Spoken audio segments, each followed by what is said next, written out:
Benvidos e benvidas, todos e todas. Comezamos co primeiro podio do día de hoxe na categoría de Kata Alevín Iniciación.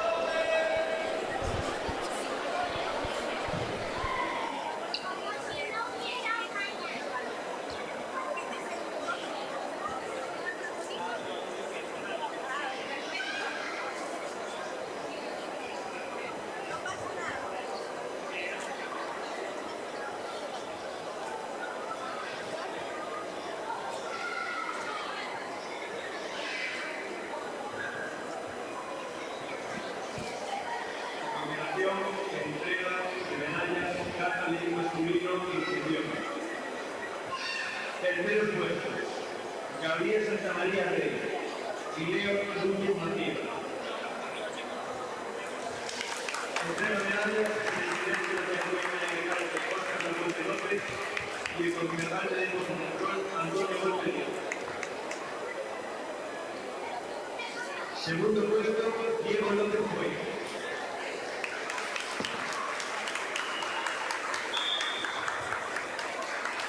Primer puesto, campeón Pablo Gabriel Rosa.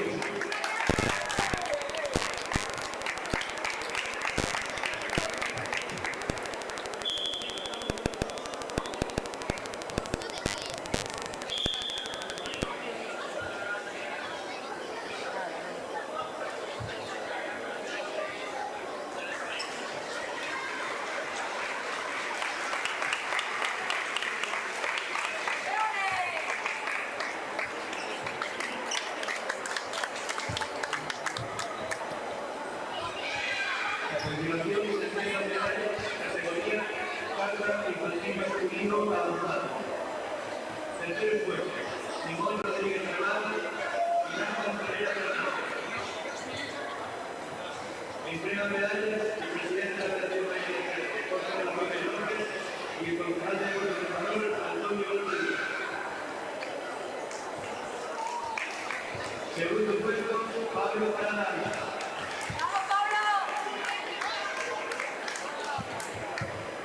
Y primer puesto, campeón Ian Soto.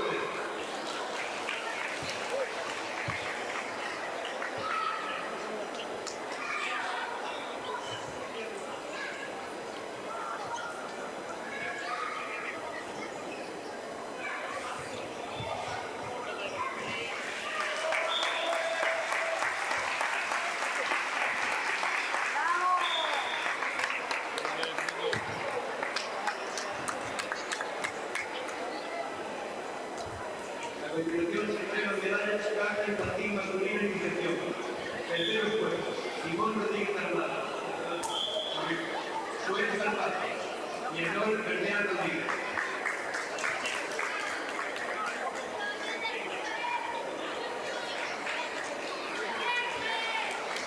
Segundo puesto, Bruno Fernández García.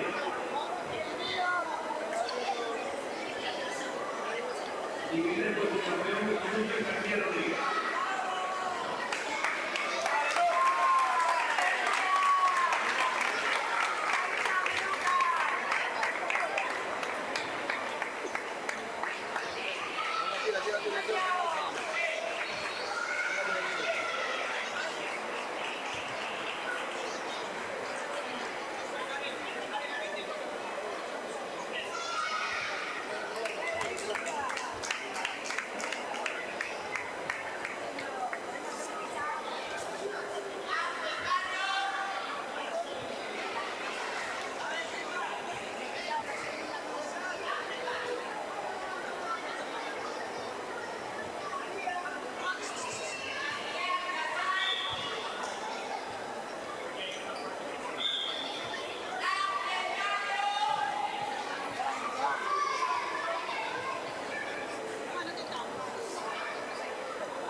Por aquí no podéis pasar, por favor, no podéis pasar.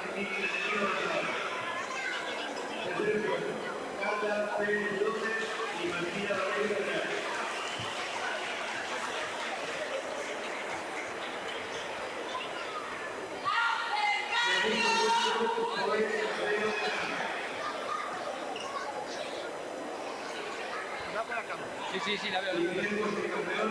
María Fernanda Guillén.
Un abrazo ahí, ¿no?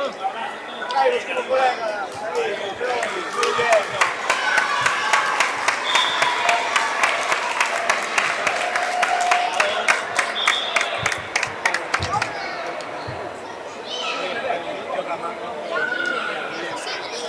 No podéis pasar por la cámara, por favor. No podéis pasar por aquí. Fuera, detrás de la cámara. No dejes que pase.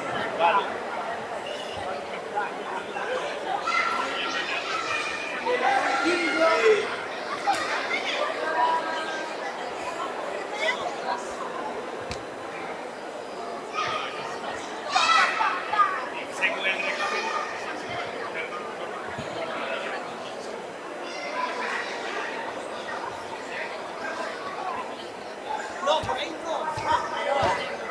Perdón,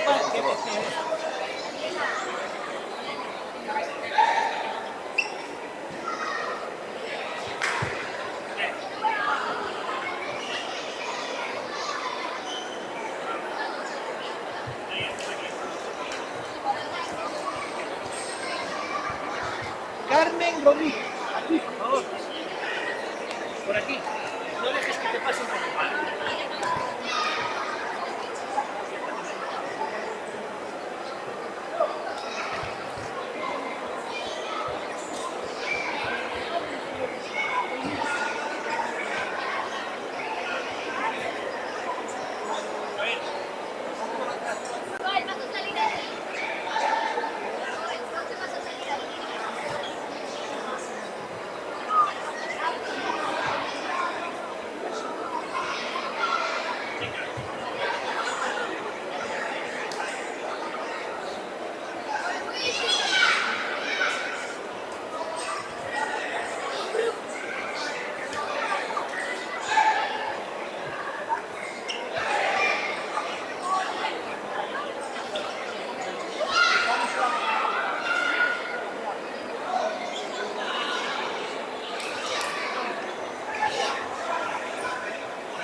A continuación se entregan medallas Cata de Liga Femenina y Iniciación. Terceros puestos, Alma Calvo Enrique y Carmen Rodríguez Valor. Entregan las medallas Óscar López López, presidente de la Federación de Cárcel, y Antonio Margarita, responsable del Partido Comunista. Segundo puesto, Aloma Carlos.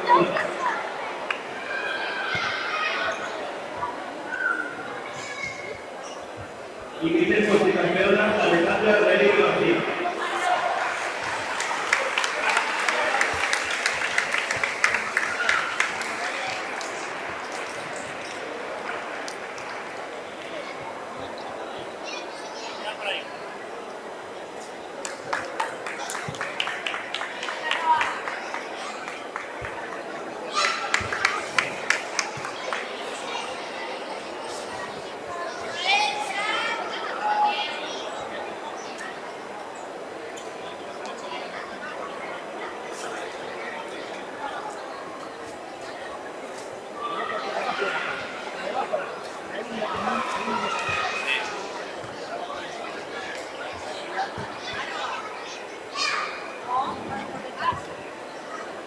¿Qué tal? Bien.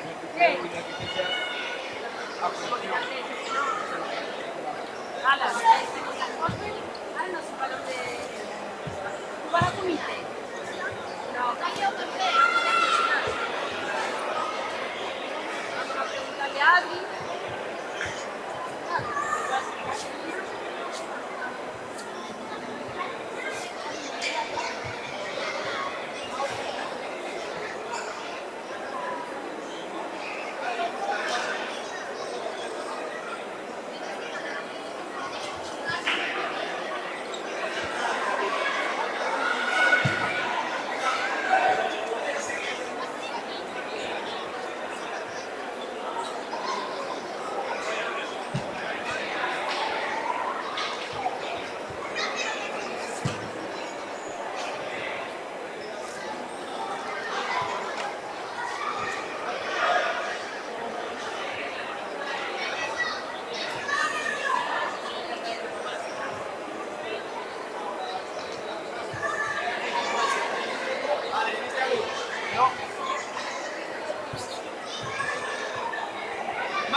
seguimos entrenando, que no vamos a dejar.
Buenos días, nesta ocasión encontrámonos aquí en Esteiro, Ferrol, no pabillón municipal, co concelleiro de Deportes, Antonio Golpe Díaz. Moi boas tardes. Hola, moi boas tardes.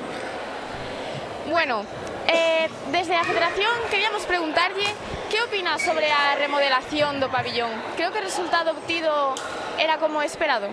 Sí, a verdade é que ten un pabillón que despois de moitos anos tiña moitas deficiencias, se fixe unha inversión importante, o estudio de arquitectura fixe unha proposta moi boa, se fixeron moitos cambios na ventilación, tamén algún trasdosado para evitar a humidade que ven desde o exterior.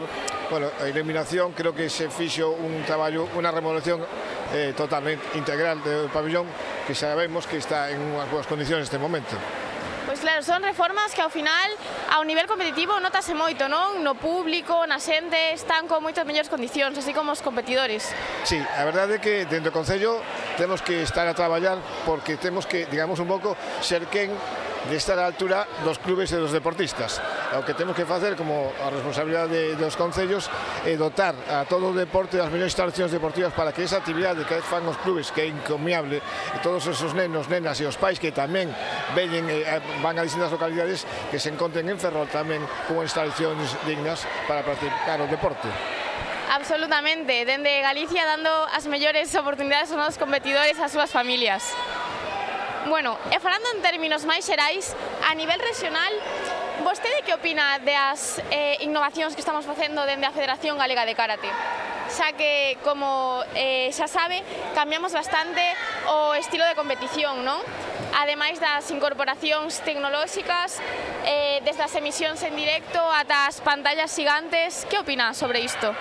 Eu penso que xa se ten feito un traballo moi importante pola Federación xa de fai anos, pero creo que ten dado un salto cara adiante para un pouco poñer en valor tamén o deporte, que tamén é verdade que tanto as instalacións como toda a infraestructura que ten o deporte. Eu quero felicitar a Federación Galega de Karate porque estamos a ver aquí este pabellón que hai moitísima participación, que hai moitos pais, un gran seguimento e por tanto creo que máis que darle parabéns á Federación e nos en o que podamos colaborar. Pois no tema de instalacións estaremos contentos de poder recibir a xente aquí e recibir a Federación e sempre que nos chamen aquí estaremos. Sen dúbida hai moitísimo traballo dende da man de todos os membros da Federación para acadar este nivel do deporte galego e alegrámonos moitísimo de que se vexan os nosos frutos. Pues sí, nosotros estamos, vuelvo a repetir, estamos muy contentos de recibiros aquí. También quería trasladar un saludo al alcalde, que no puede estar hoy aquí, pero en todo caso, como primer teniente de alcalde, además como concelleiro de deportes, pues é unha honra para mí estar aquí colaborando e participando deste campeonato, que digo que estaba dando unha ollada un pouco a todo o despliegue que tedes de infraestructuras, que creo que é un traballo que é o que dá posibilidade a que os nenos e nenas podan estar participando neste deporte un día como hoxe. Sen dúbida, os nosos obxectivos é levar o deporte galego a outro nivel, non? Subir de categoría e ter maior repercusión a nivel nacional e que os nosos deportistas estén nas mellores condicións. E bueno, nos desde a Federación tamén lle queríamos agradecer que vostede como concelleiro impulse a práctica deportiva no seu municipio e así como todos os seus clubs. Sí, a verdade é que temos un longo traballo tamén de poñer, como decía antes, todas as instalacións ao nivel dos deportistas e das federacións. Vamos a traballar arreo para que eso sea unha realidade, igual que este pabellón o temos transformado para a práctica do deporte, que movemos un gran despliegue por parte da federación, unha organización casi perfecta, complicada porque los nenos e nenas son moi pequenos tamén, quería felicitar un pouco a federación tamén ese aspecto, nos seguir a traballar para que todas as instalacións de Ferrol estén a la altura dos deportistas. Pois claro, Antonio, ao final, detrás de todo isto, hai moito traballo da man de todos, desde os municipios, desde a Comunidade de Galicia, para que os nosos deportistas e o deporte galego adquiran mellores condicións, sen dúbida, eu creo que o estamos conseguindo. Sí, nos chamamos a todas as portas, porque é verdade que o Concello, as Diputacións, a Xunta de Galicia, Deporte Galego, creo que todos temos que traballar, xerar sinerxias para que o deporte vaya subindo de nivel, porque é verdade que os deportistas en Galicia acadan niveles importantes, pero moitas veces temos exemplos incluso olímpicos como David Calo, temos a Javier Gómez Noya, etc. Pero que non teña que ser unha cuestión de individualidade, sino que a práctica deportiva este ao alcance de todos e de todas, e que ao final deste traballo vaya saindo a calidade que sin dúbida existe en Galicia. Pois a verdade é que sí, da man de todos seguro que o conseguiremos. Ademais disto, tamén queríamos agradecerlle a vosa presenza no día de hoxe aquí, como conselleiro de Deportes, que a súa figura é moi importante neste municipio. É un placer estar aquí con todos vos e con todos os clubes, con todas as familias. Esperemos que gocen tamén de Ferrol, a parte da competición. Ferrol é unha cidade que é moi sinxela de pasear, por lo tanto, o día tamén acompaña moito. Como dice sempre o alcalde, dice que cando o concelleiro de Deportes ou de Cultura fai as festas, todo eso, dice xa me ten dito, naces de pé porque non chove nunca. Por lo tanto, hoxe é un día tamén, vamos, espero que nos rompa esa tradición e que, bueno, que se poda disfrutar do deporte e tamén da cidade. Estamos encantados de que estedes aquí con nós. Pois sí, a verdade é que o tempo acompaña. Moitísimas grazas polo seu espectacular traballo. Nada, a vos, que sigades traballando así, porque isto é un exemplo de o que vai a querido deporte galego. E unha vez máis, grazas pola entrevista. Gracias a vos.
atleta Cata de Lima femenino nacional.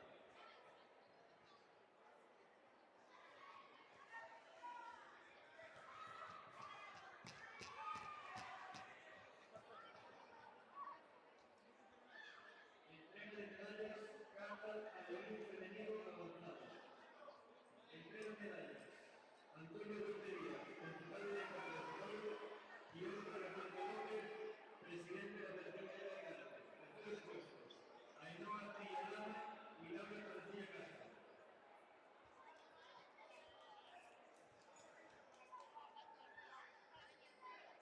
Segundo puesto, Ángela Ruiz Pilarillo. Y primer puesto y campeona, Lidia Enrique Cordón.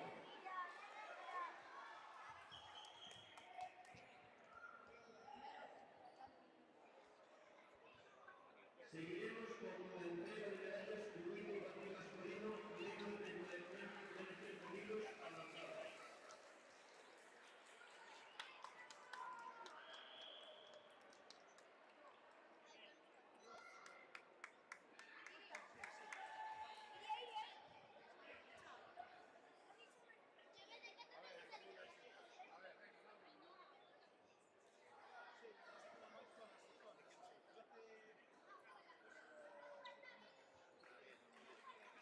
Luis y Patrick Mascolino, menos 30 kilos avanzadas. Terceros puestos, Alexandre Nova Paz.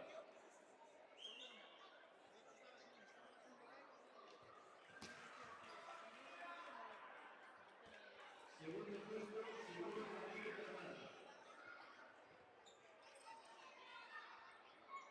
Y primer puesto campeón, Diego Rodríguez Cuartas.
A continuación, entrega un uniforme masculino menos de 40 kilos. Iniciación.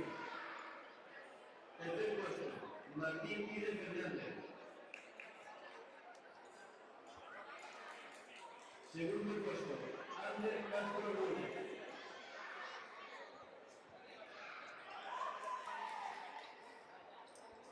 Y primer puesto y campeón, Borja Rafael Planas Utlay.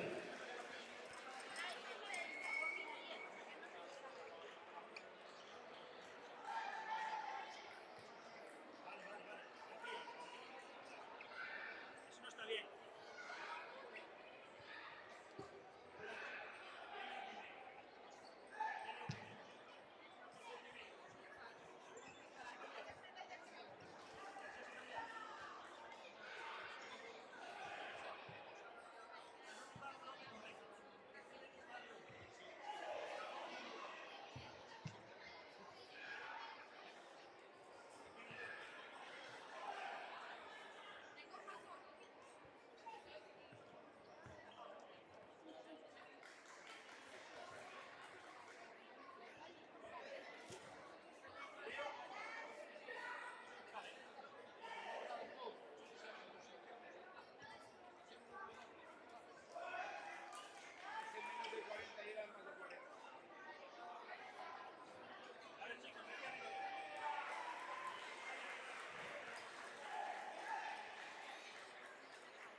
salto femenino en menos de 30 kilos de iniciación, podio. Gracias.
Papel de regalo. Ahora azul. Otra vez.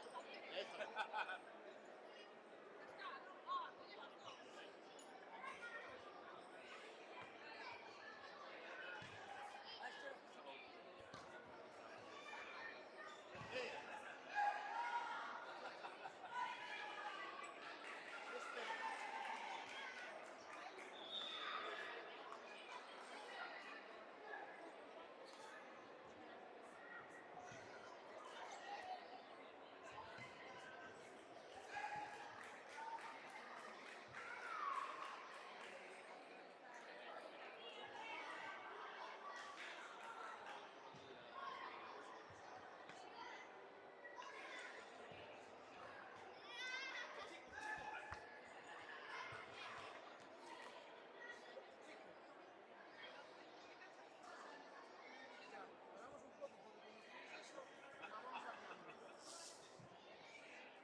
A continuación, entrega de un equipo masculino menos de 30 kilos. Entrega medallas a Antonio Montería, concejal del Deporte y Óscar Laconte López, presidente de la Federación Gallega de Karate. Segundo puesto, Adrián Casal Santos. Y primer campeón, Ángel Barrio Luna.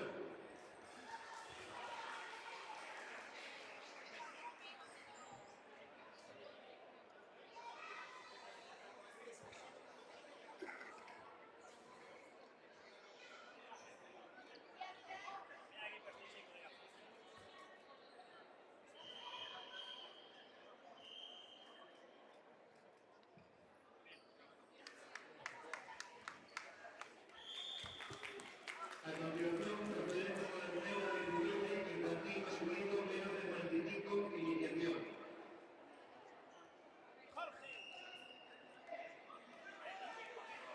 Tercer puesto, Martín Núñez Fernández.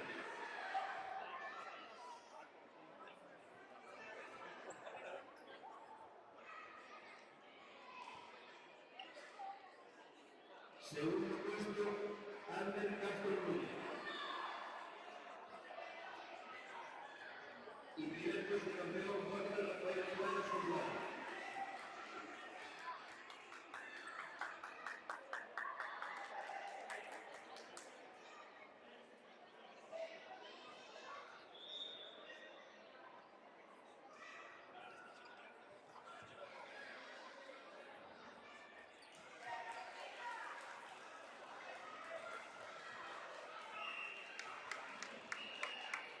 A continuación, procedemos a la entrega de juvenil también masculino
Joel Santos, Yael Pérez Calle, Lucas Cervejo Roel, Sian Soltero Cortés. Si quieres saber por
favor.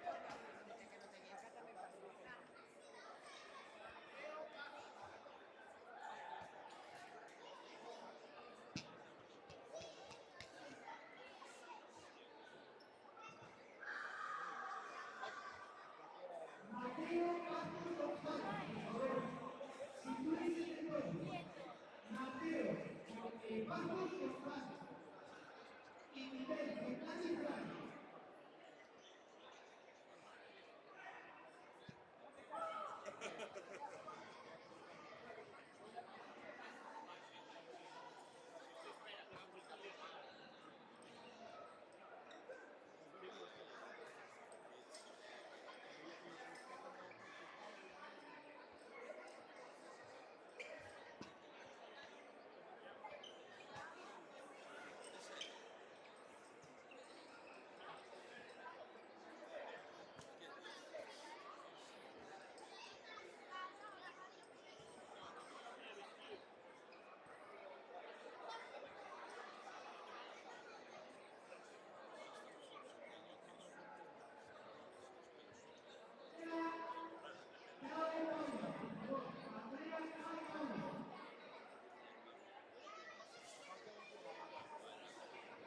Por favor, si los competidores Ignacio Rocco Marcos, Diego Señor Navarra, Leo Otero Francisco, Tatami número 2, repito, Ignacio Rocco Marcos, Diego Señor Navarra y Leo Otero Francisco, Tatami número 2.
Allí, al podio.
Va ahora, creo. Va ahora. Está contento de carajo, creo. Sí, sí,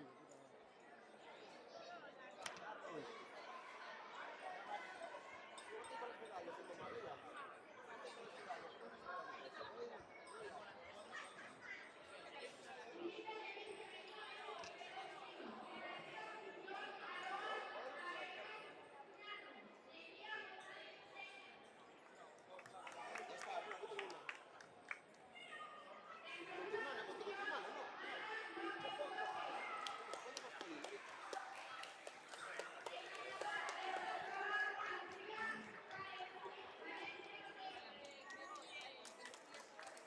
Ahora.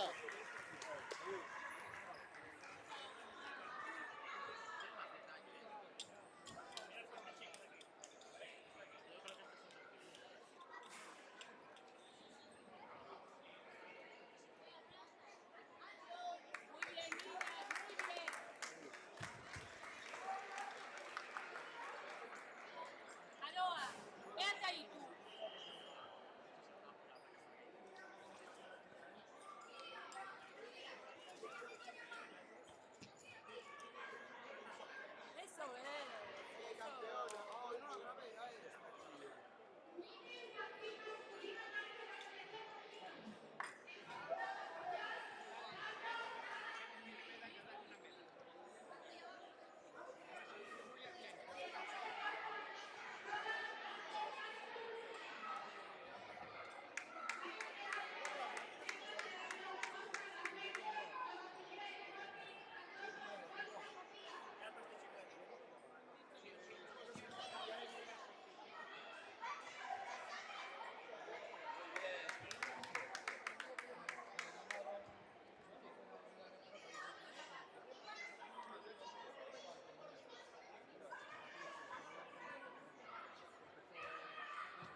continuación pasamos las modalidades de disputa de equipo masculino menos de 28 kilos.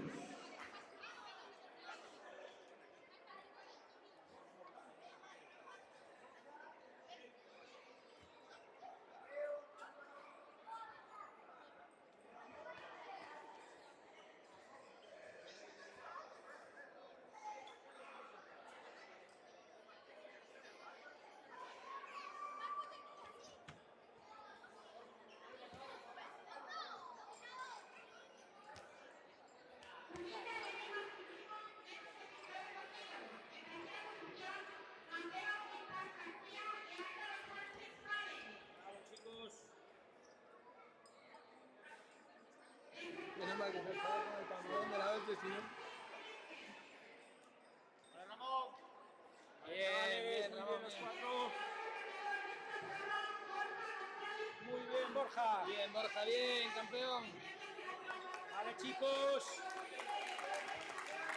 Arriba, arriba todos. Arriba con Borja, Mateo. Ese abrazo de compañeros, venga, va. Acércate, Ramón, sin miedo. Ay, hombre, ahí. Bien, chicos. Muy bien.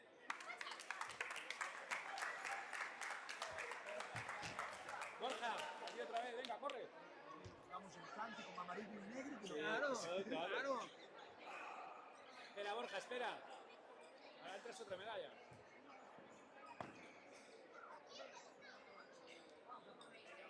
Álvaro, Mateo, para atrás.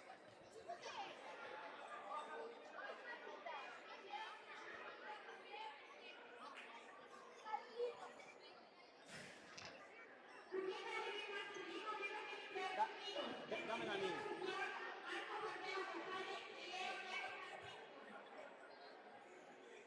Bravo.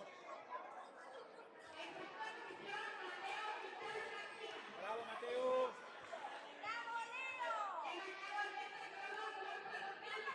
Bravo, Borja. Bien, chicos, bien. Bien, los cuatro.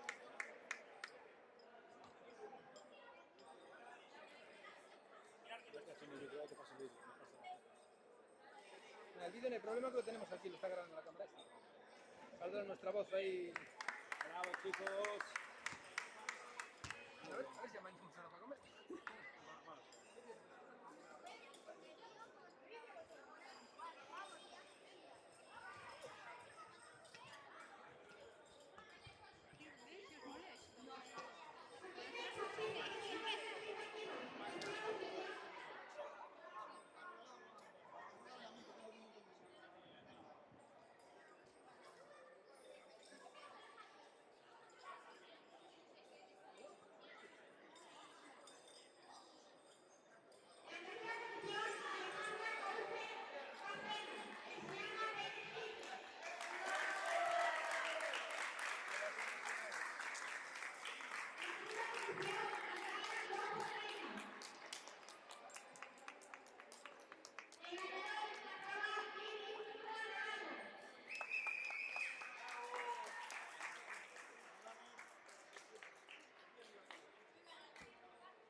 Aún no acabas. Ya está. Oscar.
continuación, comienza aquí Fallecido. Tercera clase. Vidal Pérez. Segunda clasificada, Siana Sánchez Martín. Y primera clasificada, campeona, Martina López Sánchez.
Ponte tú con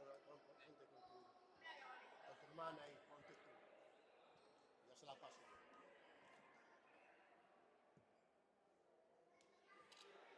Andando.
Moi boas tardes, comezamos a nosa xornada de tarde con Olaya en uno do Club Buncay. Hola, chicos. Hola. Hola. Bueno, chicos, contádeme, cantos aniños tedes? 6. Os dous con 6 aniños. Bueno, que catas vais a facer hoxe? Pinanxodan. E por aquí, Nuno? Pinanxodan e pinanidan. Moi ben. Cal é a vosa preferida desas dúas? Pinanxodan. Pinanidan. Cada unha diferente. É a vosa primeira vez competindo? Ou xa sodes uns expertos aquí? Son un experto que llevo 2 campeonatos. Bueno, aquí un semi-experto e unha experta total. Moi ben. Estades nerviosos? Sí. E dicídeme, cal é a vosa parte preferida de vir aquí a competir? Empezar. Competir.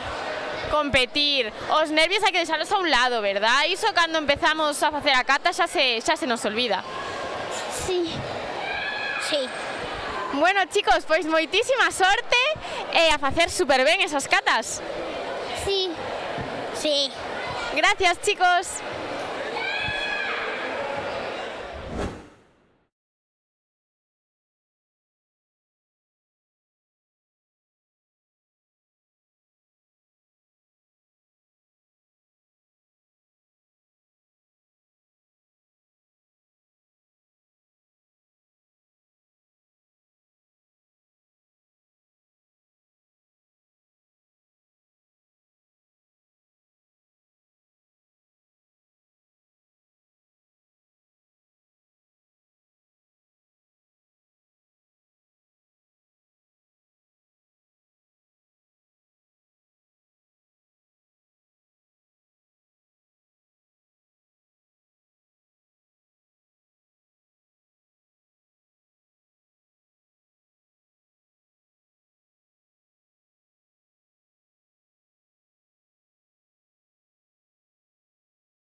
Moi boas tardes, nesta ocasión encontrámonos con Alejandro e Andrés, dous nosos competidores do Club Coto. Hola, chicos. Hola, pues hola.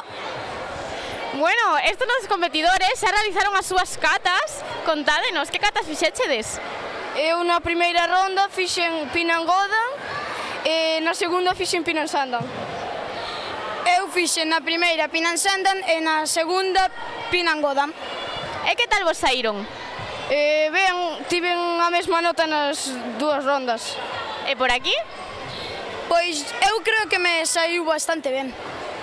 Que ben, chicos. E bueno, polo que podemos ver, sodes uns competidores bastante polifacéticos, non?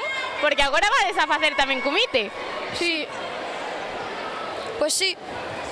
E dicídeme, que vos gusta máis, facer cata ou facer comité?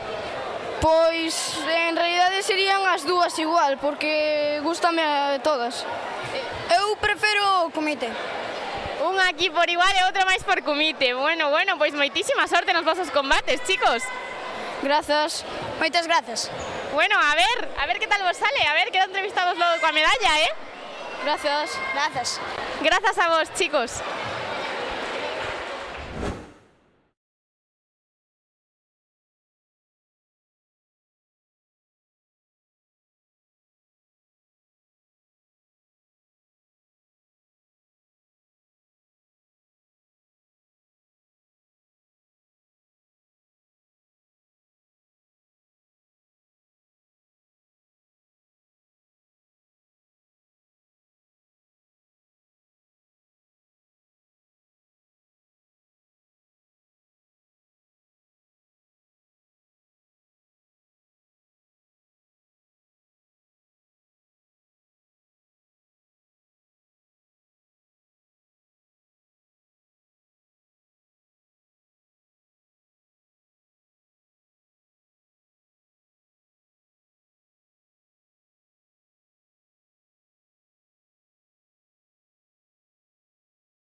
Moi boas tardes de novo.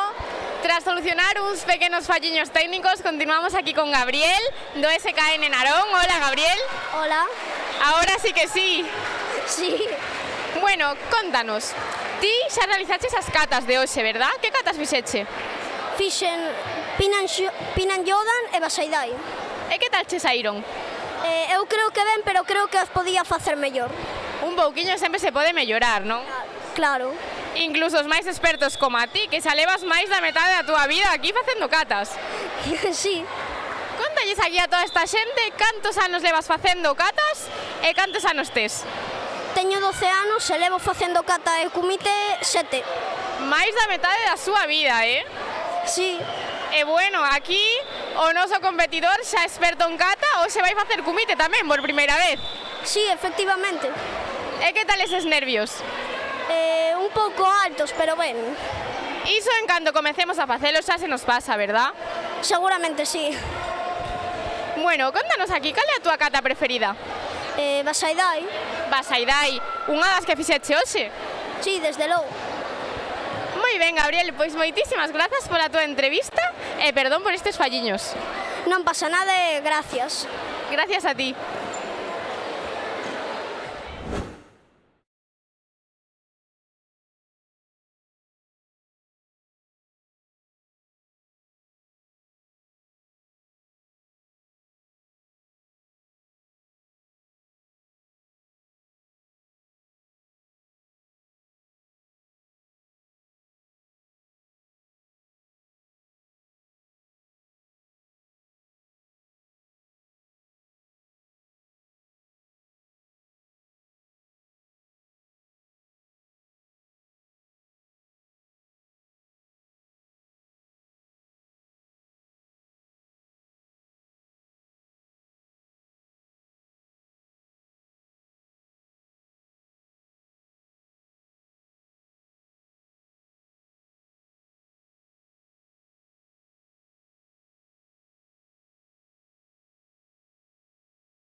Moi boas tardes. Nesta ocasión estamos con Candela e Alejandro do Club Ocoto. Hola, chicos. Hola. Hola. Bueno, noraboa por as catas que xa fixeches, que eu creo que saíron moi ben, ou non? Sí. Sí. Contadles aquí a toda esta xente que vos está vendo que catas realizachedes. Eu Pinan Sandan e Pinan Godan. Eu de primeiro fixen Pinan Godan e despois Pinan Sandan. E cal é a vosa preferida? Eu Pinan Godan. E a miña tamén Pinan Godan. Moi ben, chicos. E bueno, aparte de cata, xa realizaches comite, verdad? Candela xa o fixo e Alejandra lle queda por facer. Sí. Sí.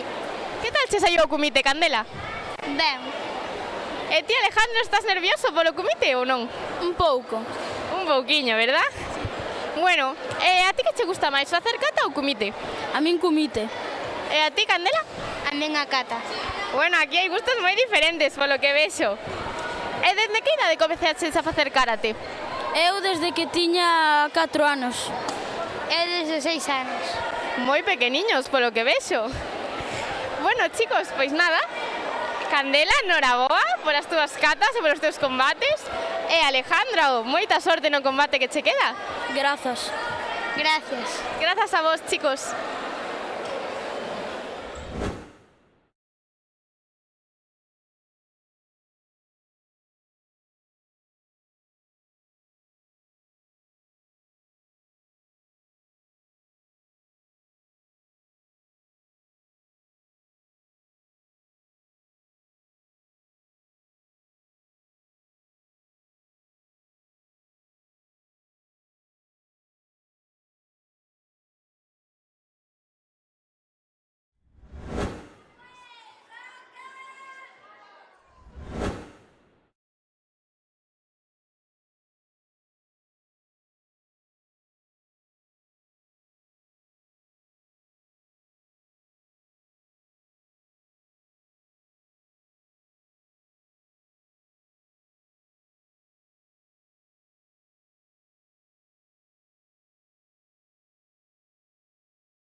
boas a todos. Continuamos as nosas entrevistas con nosos competidores Jacobo e Nol do Club Buncai. Hola, chicos. Hola. Hola. Cantos anos tedes? 8. 9. 8 e 9 aniños. Bueno, pois aquí estamos con os dous competidores que saíron pola mañá, verdad? Sí. Sí.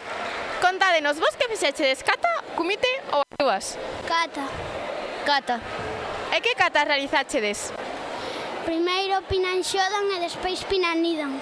E por aquí? Primeiro Pinanxandan, e despois Pinanidan, despois Pinanxodan, e despois Pinanxondan. E que tal vos saíron? Ben. Eu creo que ben. Eu, polo que os vin pola mañá, creo que tamén moi ben.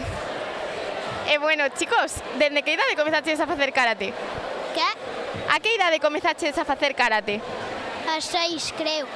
E por aquí? Os 5 ou os 4. Moi pequeniños os dous.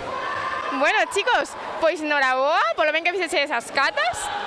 E moitas gracias pola vosa entrevista. De nada. Nada.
Hola a todos, continuamos aquí a nosa tarde con noso competidor Luís do Club Coto. Hola, Luís. Hola.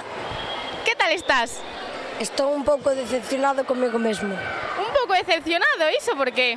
Porque podría haber dado máis no tatami. Contanos, por que crees que che podía haber saído mellor? Faltoume intensidade e concentración á hora de facer a kata.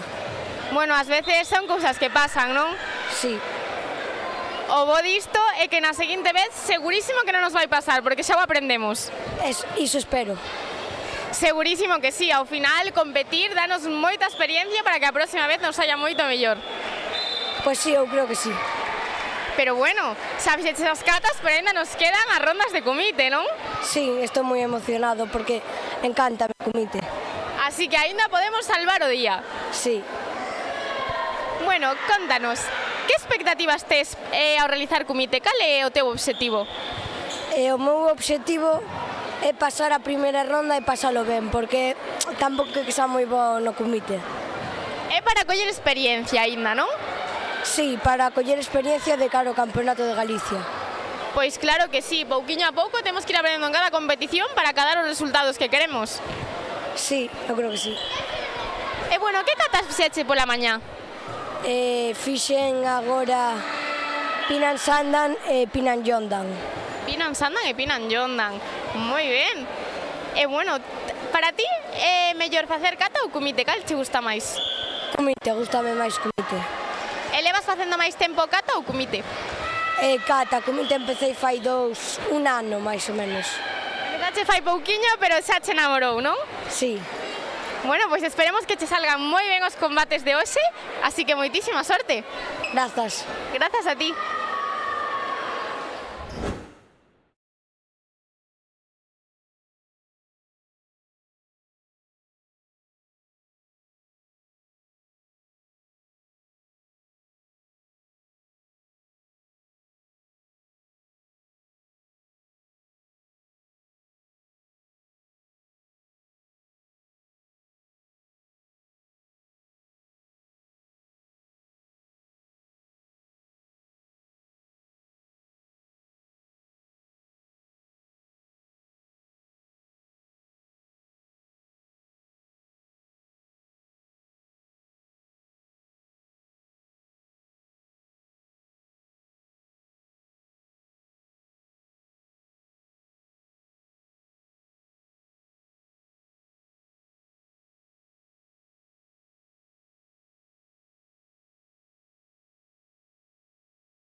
Islo Mariano Félix. Mariano, presidente de la Federación Internacional de Conservación.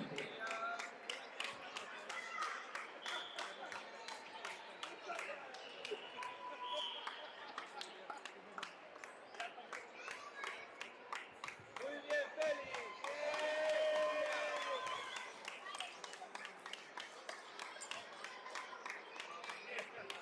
Félix tiene alma de poder. A continuación, Carla de Madrid, masculino avanzado. Vente, Félix, Félix.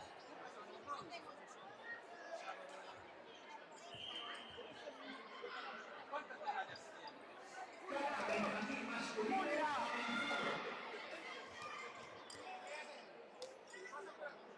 Axel, Axel, ¿dónde son?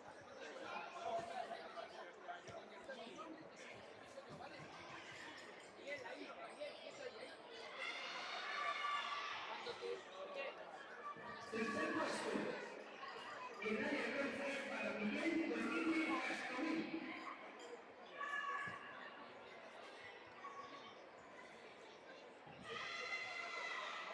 Segundo clasificado. Y medalla de plata para Axel Gil Lozano. Y primer clasificado, el campeón Lucas Rey Rodrigo.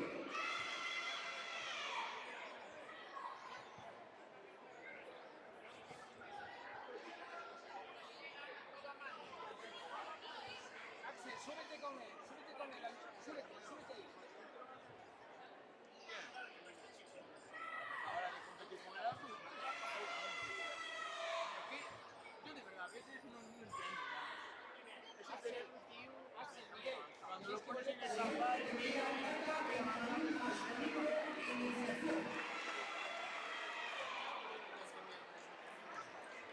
Axel,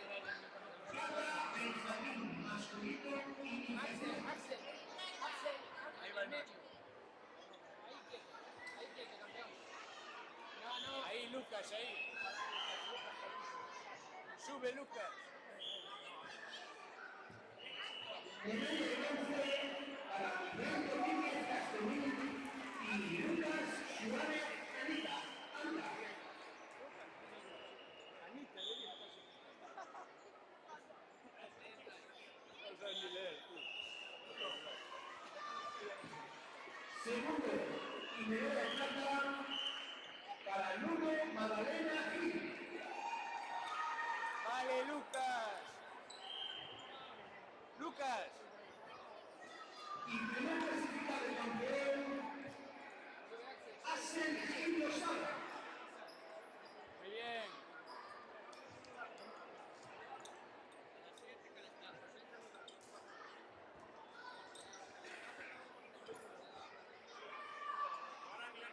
Podéis abrazar así todos, no pasa nada. Así. Siguiente categoría, Benjamín femenino avanzado.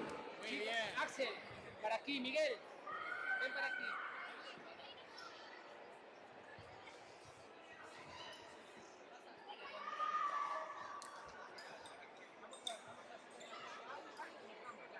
Terceras clasificadas y medalla de bronce, Sofía Regueiro Pasado y Laia Yáñez González. Vamos a ver a alguien.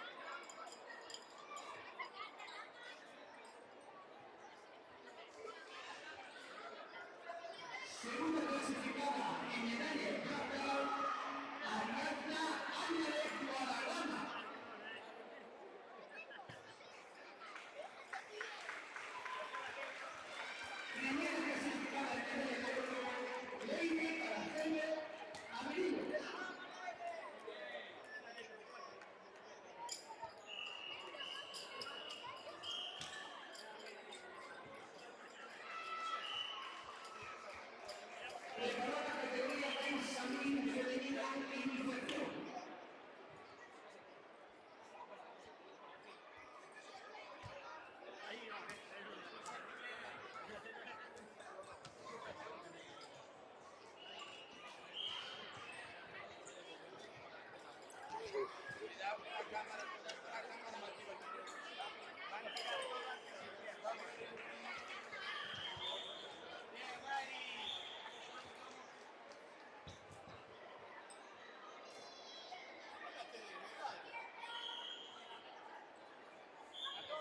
la cartera que vamos a gastos pagos.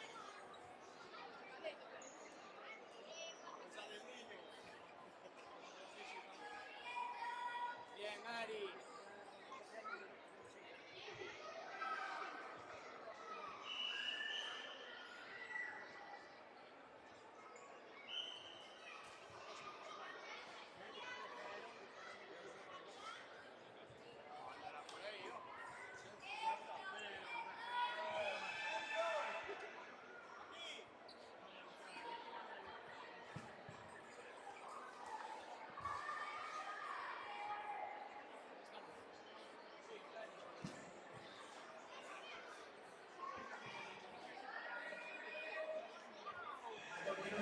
Pasamos a entregar las medallas en la categoría Kata del Isabel femenino nivel inferior.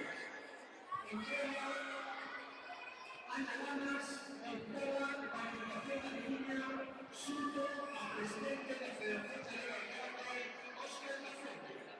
Terceros clasificados en medalla de bronce para Ariadna Ale, 20 años, y Eulalia Lamas Marcada.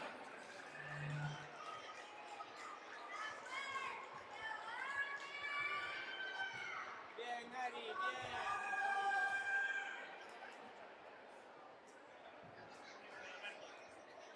Segunda clasificada en medalla de plata, Carmen General Peña.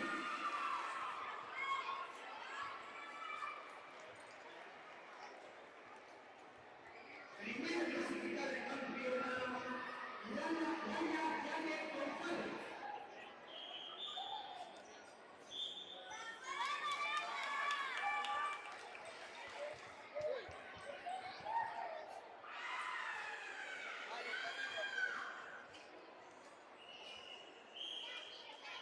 Miramos aquí a este chico de aquí.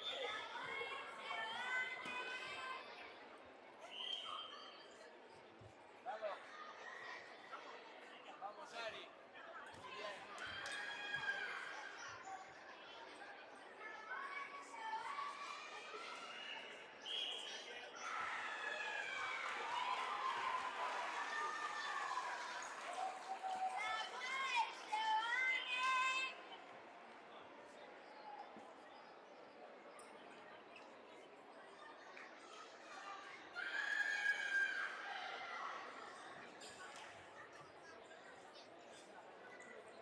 Por favor. Sí, por favor, los plus.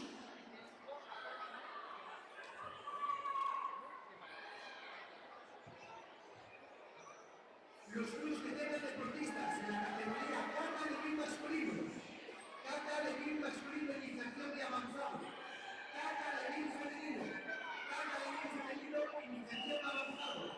Por favor, sitúense en el podio. Deportistas con medalla en las categorías Kata de Green femenino, iniciación avanzado, y Kata alevín masculino, iniciación y avanzado, sitúense en el podio, por favor.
Moi boas tardes, nesta ocasión estamos con nosa competidora Ariadna Álvarez Guadarrama do Club Gym Sport de Pontevedra. Hola, Ari.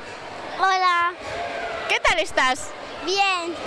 Bueno, enhoraboa por esta super medalla de plata. Sí, quedé de segunda. Contanos, ¿qué catas fixeches para conseguir esta medalla?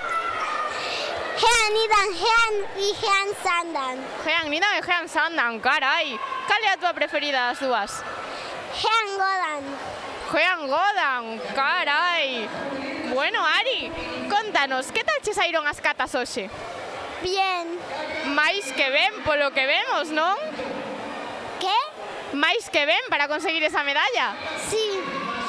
Contalles aquí a toda a xente que nos está vendo cantas horas entrenas a semana para conseguir estes tan bons resultados.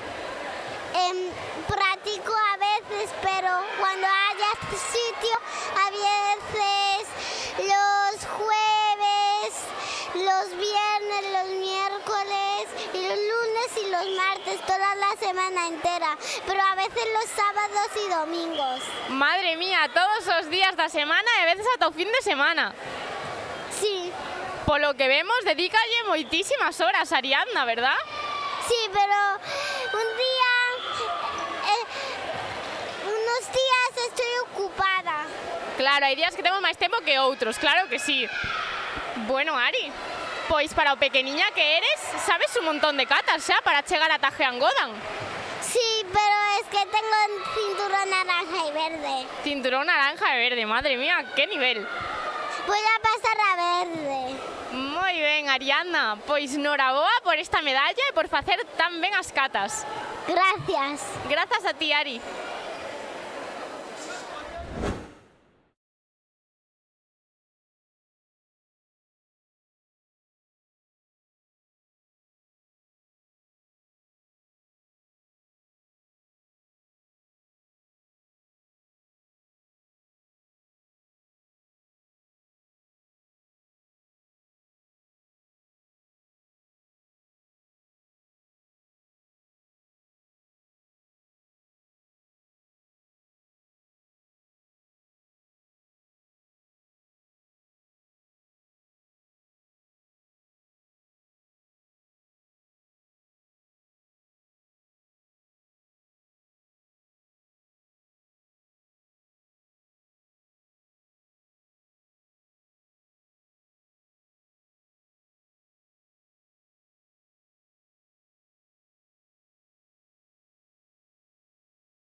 Moi boas tardes, continuamos as nosas entrevistas con nosa competidora Leire do River Stone. Hola, Leire. Hola.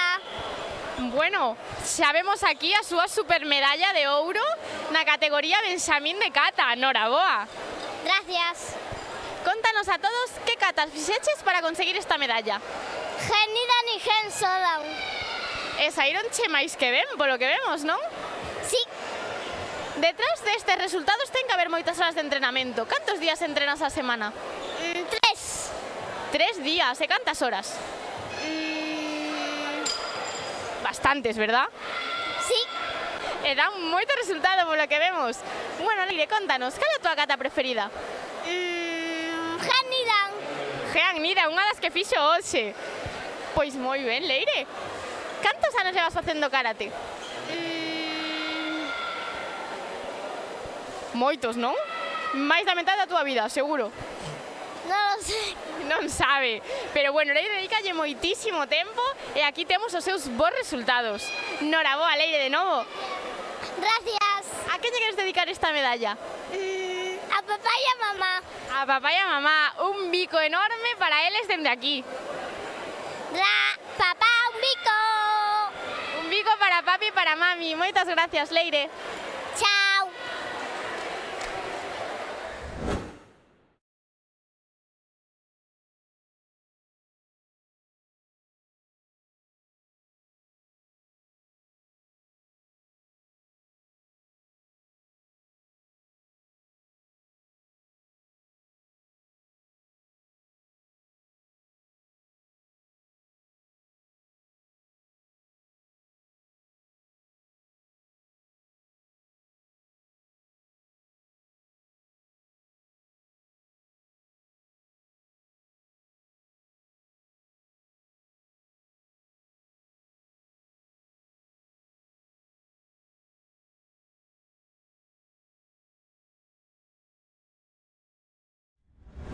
Vamos ahora.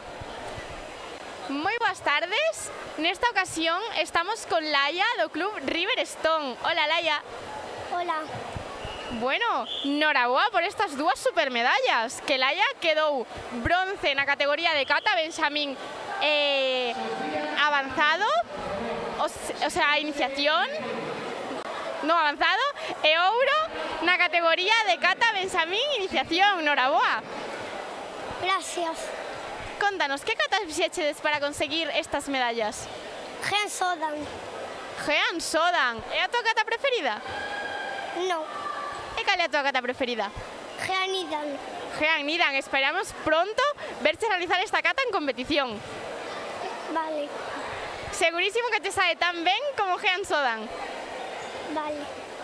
Contanos, cantos días entrenas a semana? 3. 3 días. Bueno, estas horas de esforzo dan os seus resultados, Laia. Sí. Bueno, a quen lle queres dedicar estas medallas? A papá e a mamá. A papá e a mamá. Un abrazo enorme para papi e para mami desde aquí. Vale. Moitas grazas, Laia. Adiós.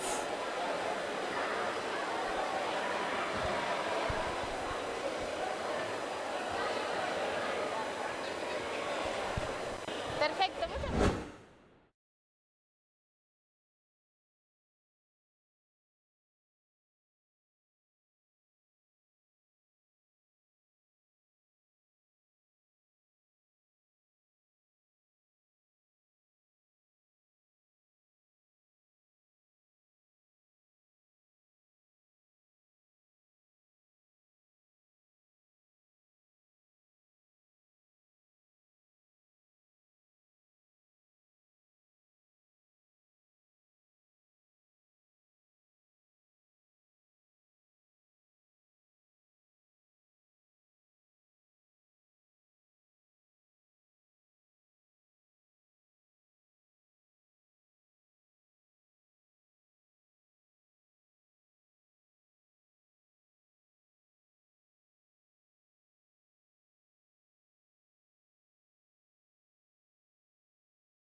Ola a todos, encontrámonos con os competidores do Club Karate LN. Ola, chicos. Hola. Hola. Hola. Dicidles aquí a toda esta xente que nos está vendo cal é o voso nome e cantos anos tedes. Ángel, 9 anos. Iris, 9 anos. Lara, e teño 9 anos. Bueno, todos aquí cos nosos 9 aniños e competidores todos de kumite, verdad? Sí. Contádenos, que tal vos saíron os combates neste día? Ben. Moi ben. Moi fácil, a verdad. Moi fácil, e iso? Pois non sei, porque me tocaron nenos moi fáciles, non lanzaban ben a patada, entón, nos puños, quedaban así os puños, entón non delaban nada. Claro, entonces conseguimos unha supermedalla de prata, verdad? Sí. Bueno, noraboa, porque por aquí temos unha medalla de prata e 2 ouros. Polo que vexo saíron vos a todos, genial. Sí. Chicos, cantos anos levades facendo kumite? 1 ano. 1 ano por aí. 1 ano tamén. E xa levades moito tempo competindo ou esta é unha das vosas primeiras competicións? A terceira. A terceira. A cuarta. Terceira e cuarta. Bueno, temos aquí uns semi-expertos, pero xa todos uns gañadores. Sí. E vos tamén facedes kata, aparte de kumite ou solo kumite? Solo kumite. Solo kumite. Solo kumite. Moi ben, pois polo que vexo, damos moi bo resultado, así que a seguir así de ben. Grazas. Bueno, chicos, a quen lle queredes dedicar estas medallas? A meus pais. A meus pais. A toda a mi familia. Bueno, pois desde aquí un bico enorme para estes papis todos e para toda a familia. Grazas. Moitas grazas pola vosa entrevista, chicos.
Segunda clasificada Irene Berta para Ana Otero Fernández. Primera clasificada y campeona Elisa González López.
Boas tardes a todos.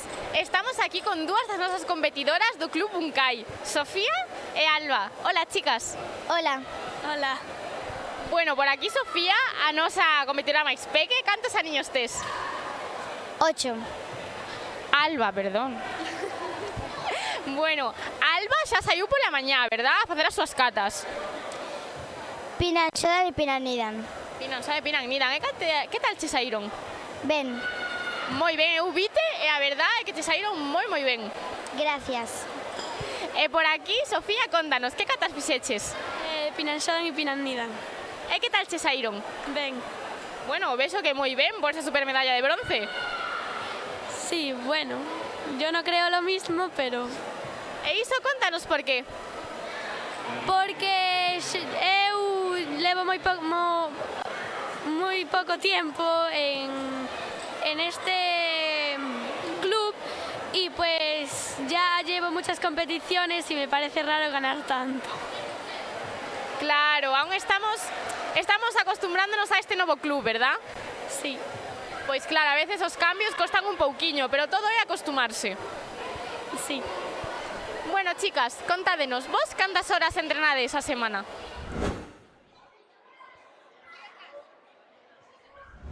Horas a la semana. Yo 2 horas, los lunes y los miércoles, 1 hora. Polo que vexo, o voso traballo dar moi bons resultados. Gracias. Bueno, chicas, contádenos, a quen lle queredes dedicar estas catas que fixechedes hoxe? A papá y a mamá. A mi entrenador, porque si lo hago bien será porque él me enseña bien. Pois bueno, desde aquí un super abrazo para os entrenadores e para papi e mami que seguro que nos están vendo. Sí. Moitas grazas, chicas, enhoraboa de novo.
Hola de novo. Nesta ocasión estamos con os competidores do Club Siján. Hola, chicos. Hola. Hola. Hola. Bueno, contádelles aquí a todas as persoas que nos están vendo cantos anos tedes e como vos chamades. Eu tengo 12 anos e me llamo Pedro. Eu chamome David e tengo 12 anos. Eu chamome Adrián e teño 13 anos. Bueno, temos aquí a Adrián, que é o noso competidor que estaba maldito, e os seus amigos que tamén lle seguían a maldición, verdad? Que nos contaxedes nun dos últimos campeonatos. Sí. Bueno, contame, esa maldición sigue aí ou xa superachedes? De momento sigue aí, pero despois teño unha final do comité e, pois, a ver se rompe. Bueno, sigue maldito aí no noso competidor, pero espera acabar con esta maldición hoxe, verdad? Espero. Contádenos, que tal vos están saindo estas catas durante o día de hoxe? Moi ben. Moi ben, godan un pouco floxo, pero co segundo aí xa moi mellorando. Claro, godan un pouco flouxiño, pero despois melloramos, verdad? Sí. E por aquí? Tamén ben, boas puntuacións e fomos ben. Moi ben, a maldición deixounos puntuar, sí. Bueno, e os combates que tal vos saíron? Porque claro, esta xente non sabe que vos facedes kata, pero tamén facedes kumite, verdad? No, kumite temos despois, agora fixemos solo kata. Ah, claro, kumite ainda non fixedes os combates. E contádeme, que obxectivos tedes para os combates de hoxe? Pois eu quero ganar todos e quedar primeiro. Como todo o mundo, creo. Claro que sí, aquí vamos a por todas, e por aquí? Sí, igual, teño 2 combates, espero ganalos, aunque será difícil. Eu teño únicamente un combate e espero ganarlo. Aquí temos os competidores que van a por todas, a por ouro, ¿verdad? Sí, no, yo no voy a por el oro, yo voy a quedar oro. Claro que sí, pois espero logo entrevistarte de novo con esta supermedalla no pescozo. A ver, porque me va a pesar el cuello. Moi ben, chicos, pois espero que teñades moita sorte nos vosos combates e que a maldición se rompa hoxe, por fin. Claro, claro. Moitas grazas, chicos, pola vosa entrevista. A ti, a ti.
Hola a todos de novo.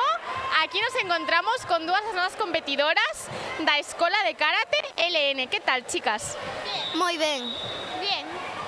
Bueno, estamos aquí con Claudia e con Alma, que xa realizaron os seus combates do día de hoxe, verdad? Sí. Sí. Bueno, chicas, que tal vos saíron?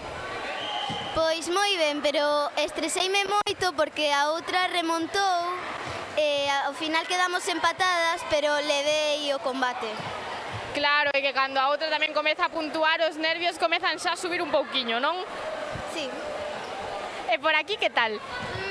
Más o menos, porque perdidos, entonces quedé de cuarta.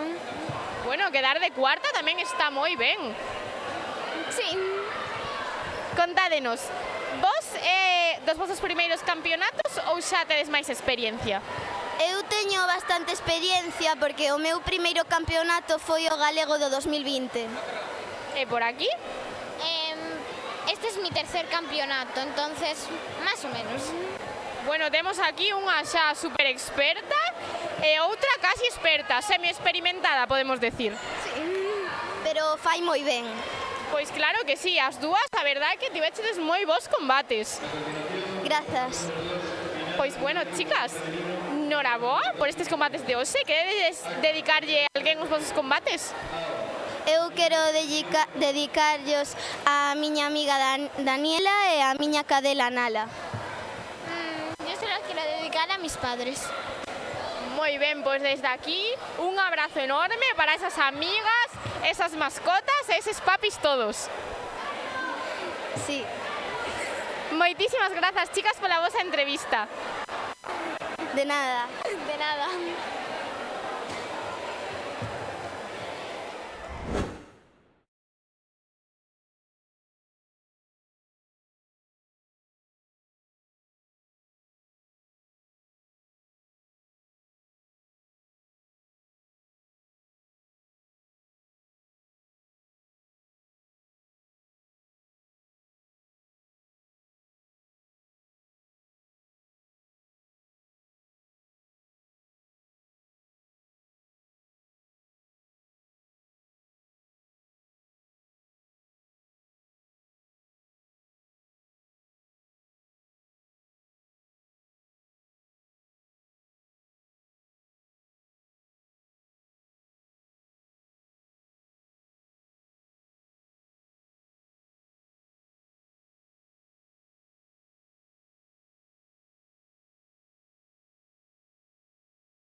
a todos e a todas.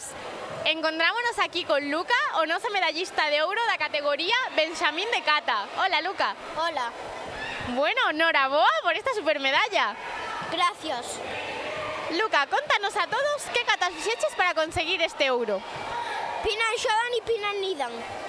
E saíronche super ben as dúas, verdad? Sí. Unha medalla de ouro non se consigue todos os días. Sí. Contanos, é das túas primeiras competicións ou xa levas un tempo competindo? Desta competición es la primera temporada. É a primeira temporada. Bueno, polo que vemos, temos moi bons inicios. Sí.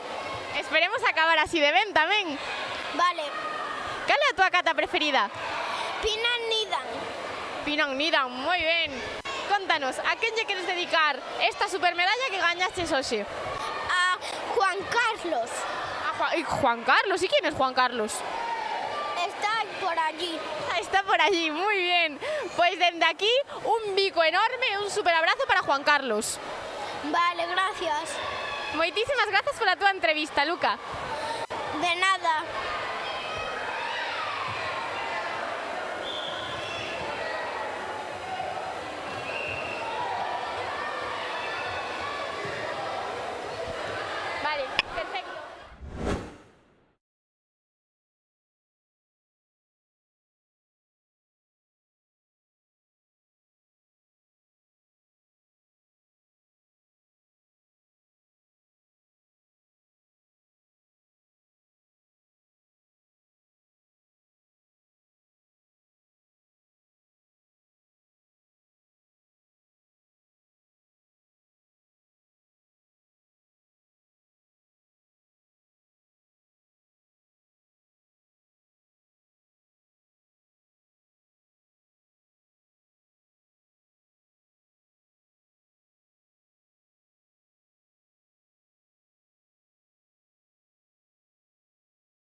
Segundo clasificado, medalla de plata para Pedro Miguel Villarino.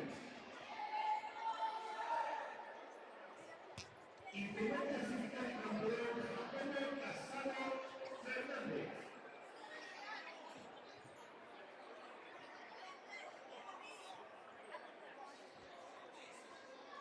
Preparada la plata juvenil femenino.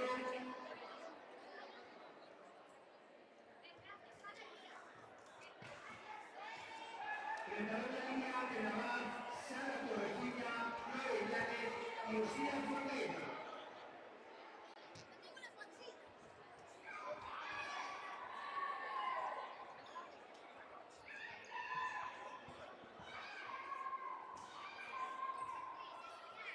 Medalla de bronce para Lucía Fornera González y Mario Llanes González.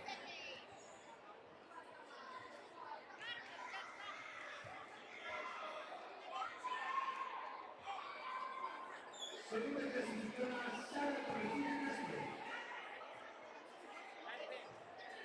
En primera clasificada campeona, Lina Penamar González. Preparada para el arte masculino, Elsa Prieto. Espera, hombre, joder.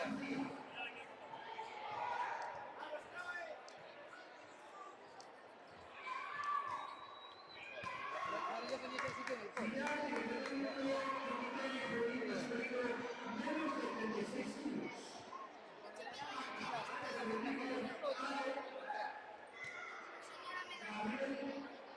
Gabriel Camilo.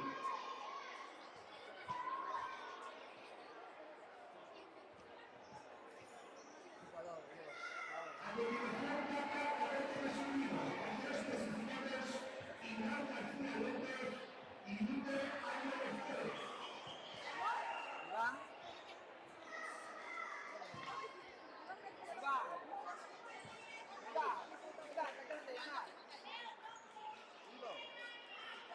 Iba. No, pero ahora. La siguiente.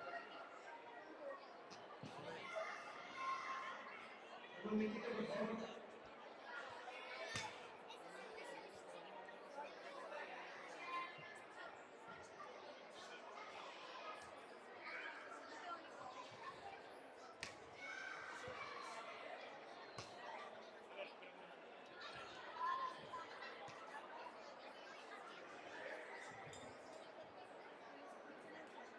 A continuación, en el total número 2, final del límite femenino femenino, menos de 22 horas. Acá, Ariana Martínez Superrey. Out, 20 seconds.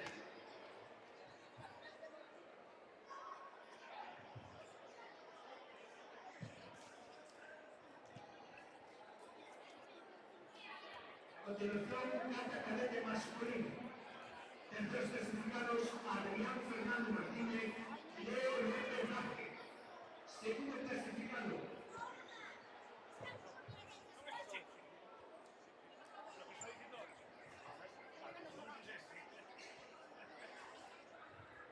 Dale, dale, sigue, sigue.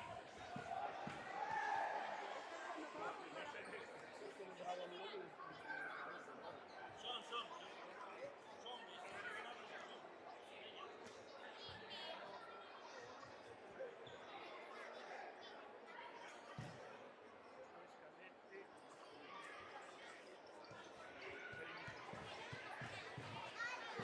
Segundo clasificado, medalla de plata, Chavo Fernando García.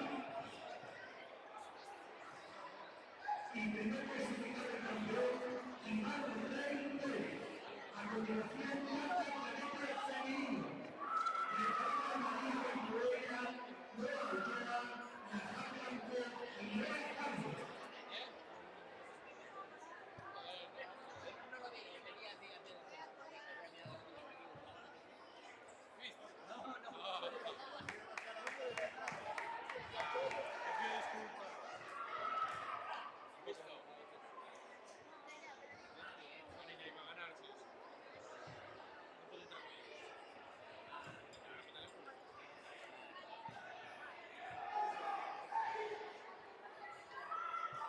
Categoría plata cadete femenino.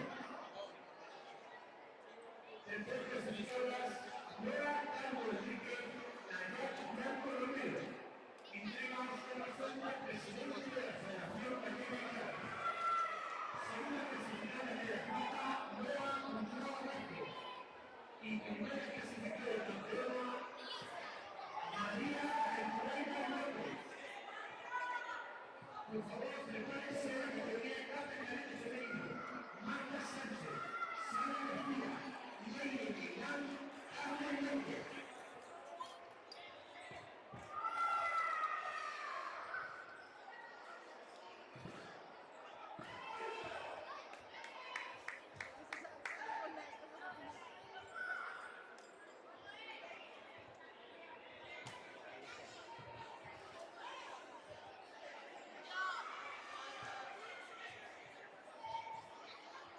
Tercera clasificada de subida de bronce, Carmen Roja Varela y Leire Guillán Rodríguez.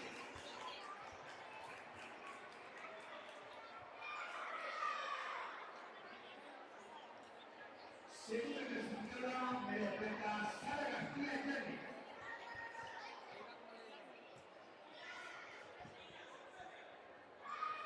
Primera clasificada de campeona, Marta Sánchez Correa.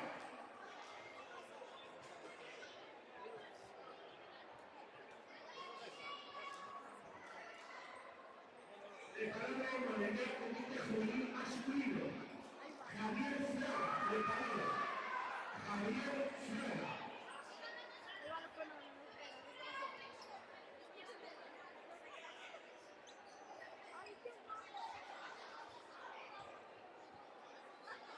Modalidad comité cadete masculino menos de 42 kilos. Tercer clasificado Hernández González Bernabé. No, comité no, Escata. Comité no Escata. Modalidad capa cadete masculino, Iván García López. Segundo clasificado, Hugo Álvarez Pérez. Y primer clasificado del campeón, Enzo Prieto Fernández.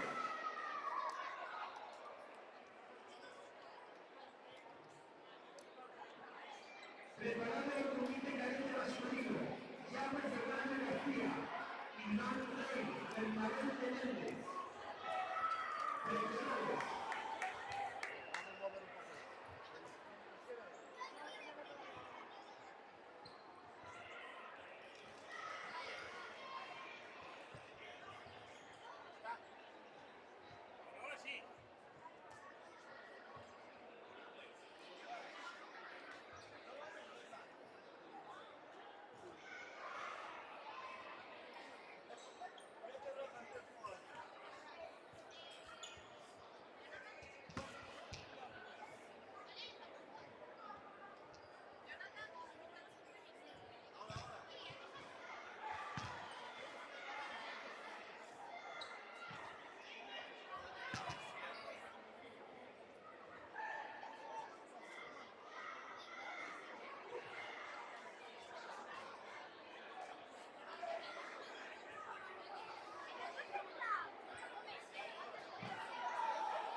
Allí está combatiendo David.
Nesta ocasión encontrámonos con dous dos novos competidores do club Riverstone. Hola, chicos. Hola. Hola.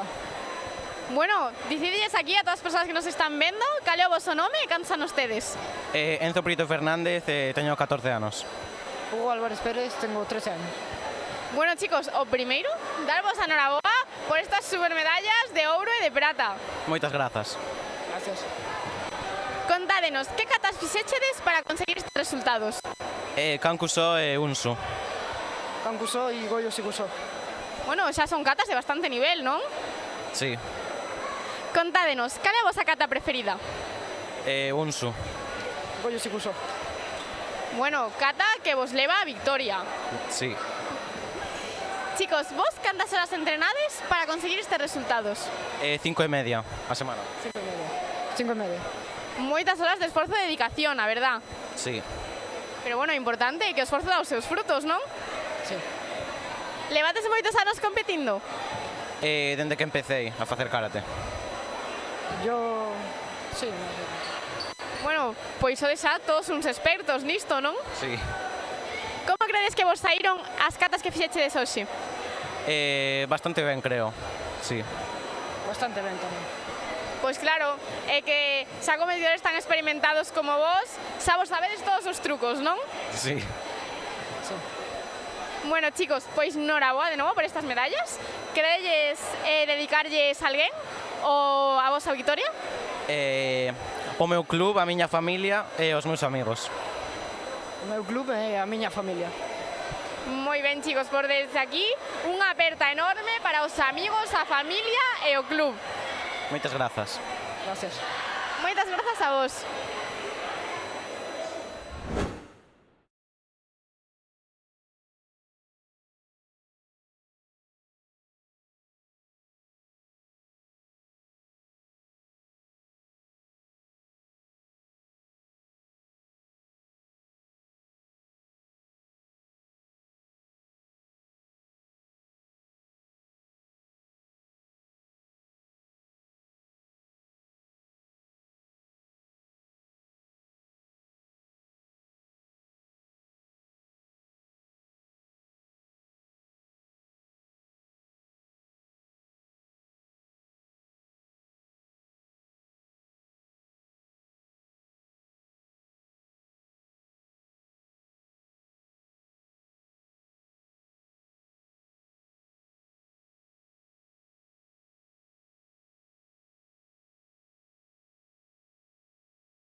Moi boas tardes a todos e a todas. Estamos aquí con dúas das nosas competidoras medallistas da categoría de kata juvenil avanzado. Hola, chicas. Hola. Hola. Bueno, contádelles a todos como vos chamades e cantos anos tedes. Me chamo Chloe, tengo 11 años. Me llamo Isia y tengo 10 años. Bueno, chicas, noraboa por estas medallas de bronce. Gracias. Gracias. Bueno, ¿qué catas fixechedes hoxe para conseguir estos resultados? Jean Godan y Empi. Pinar Nidan y Cosecundai. ¿Alguna de estas catas é a vosa preferida? Godan. Cosecundai. Moi ben. A túa cata preferida que che levou a medalla? Sí. Bueno, eu creo que por aquí, aparte de kata, tamén facemos kumite, non? Sí. Xa realizaste os teus combates de hoxe? Sí. E que tal che saíron? Quedé primera. ¡Hala! Todo un triunfo. Sí. Pois moi ben, chicas, desde aquí quedes dedicarlle a vosa medalla a alguén? A mi entrenador y a mi familia. Se lo dedico a mis padres que han hecho todo esto posible y a mis entrenadores. Dende aquí un bico enorme para os papis, os entrenadores e para todos os clubs. Moitas gracias.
Moi boas tardes, estamos aquí con Sara, a nosa competidora de kata de kumite que obteve a medalla de prata en ambas categorías.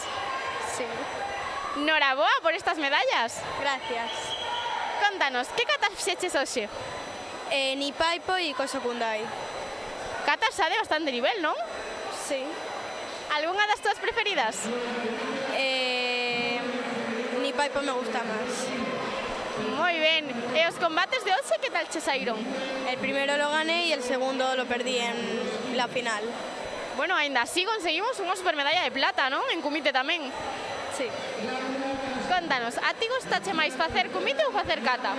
Kumite. Máis kumite? Sí. E entrenas as mesmas horas para as dúas cousas ou dedicaste máis a unha? A kumite. Máis a kumite, non é o que máis nos gusta? Sí. Bueno, Sara, ¿quieres dedicarle esta medalla a alguien?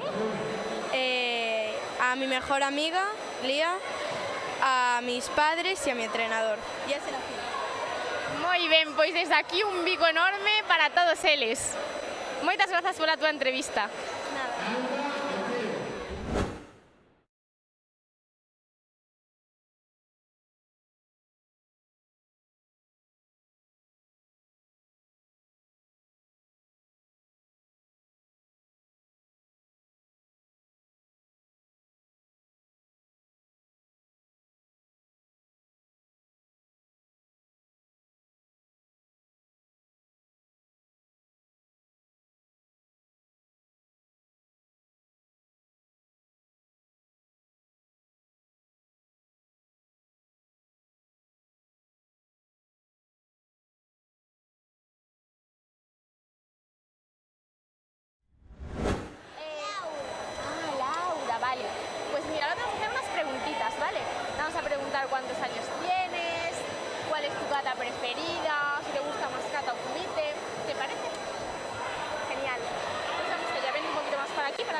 Vale, Jonathan, cuando me digas.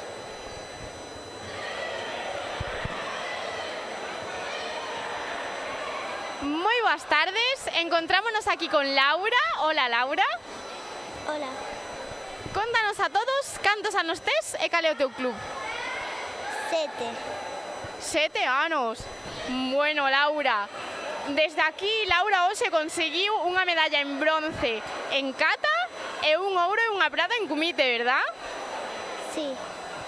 Contanos, que kata fixeches?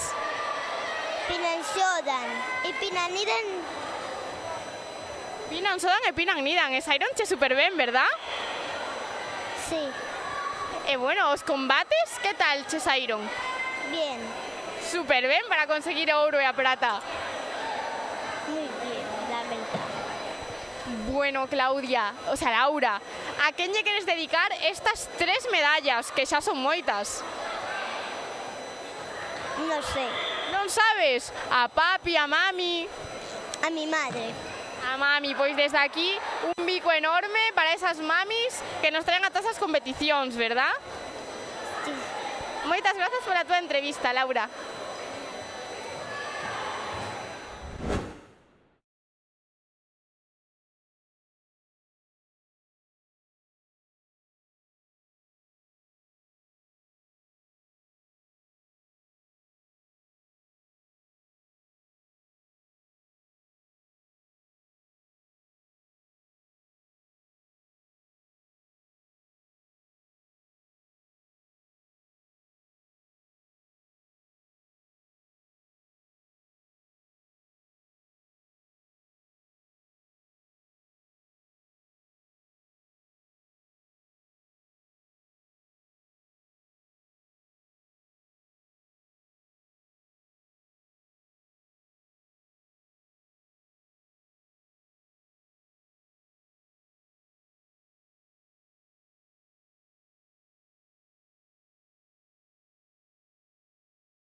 Moi boas tardes, estamos aquí con Alba, unha das novas competidoras do Shihan. Hola, Alba.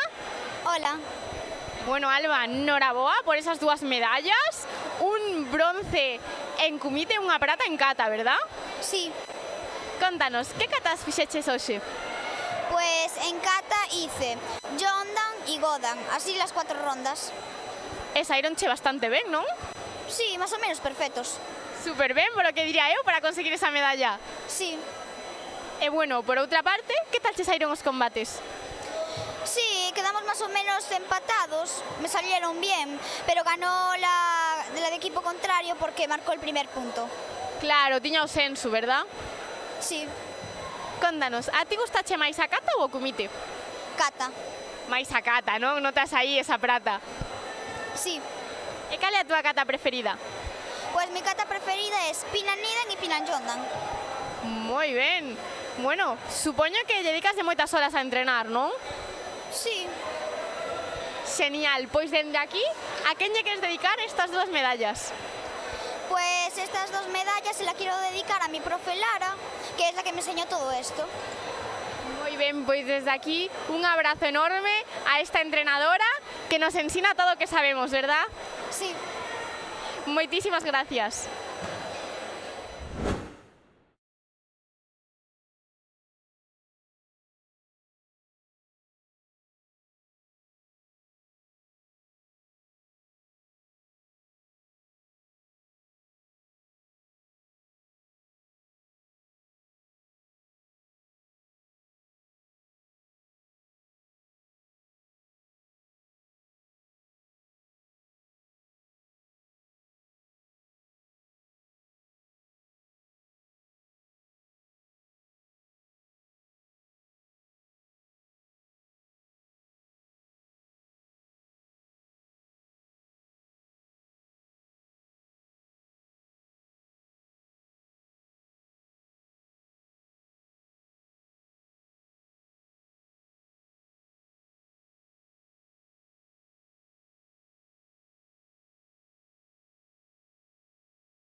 Federal femenino en menos de 37 kilos.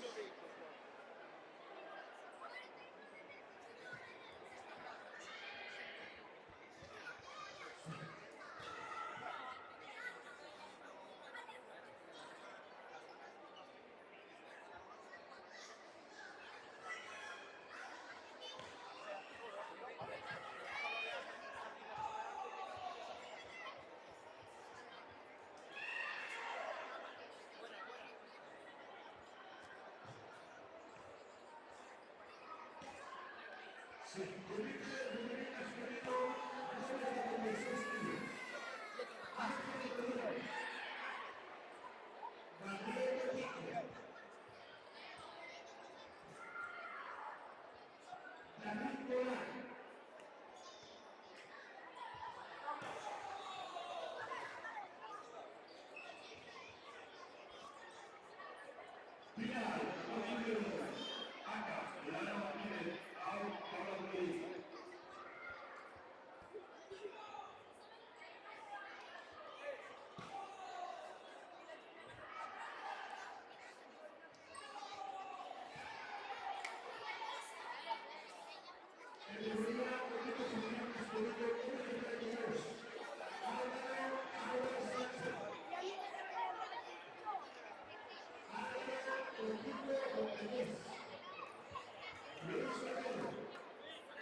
chicos, bien. A continuación, finales de la número 1, Luis de Rubén Escribino, Arcas. Tengo Vídeo Olímpico.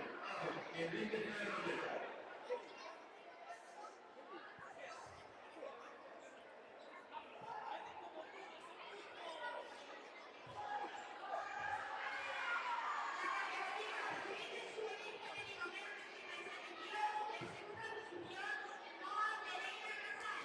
Bien, no, bien.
Se acaban, tío.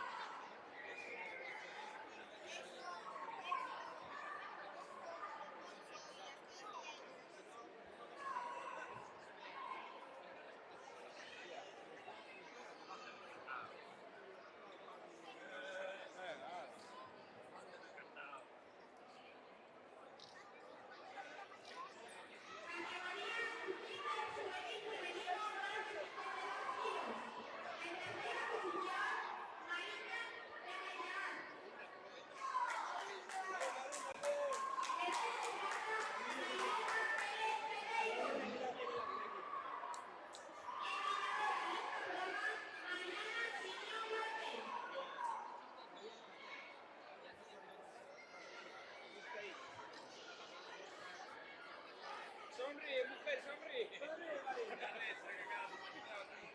Que parece que estás ahí pagando.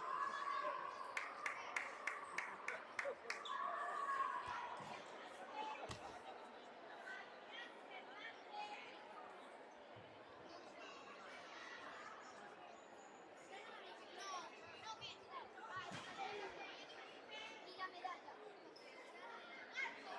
¡Avisa! Y recuerda atacar.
continuación, en el pelotón número 4, finales del último femenino, menos 61 más 1.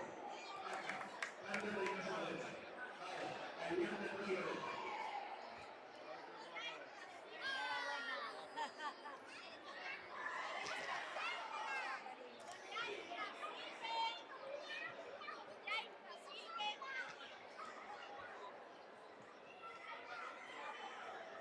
A continuación, en el pelotón final, un quinto medio masculino, menos 62 más 2.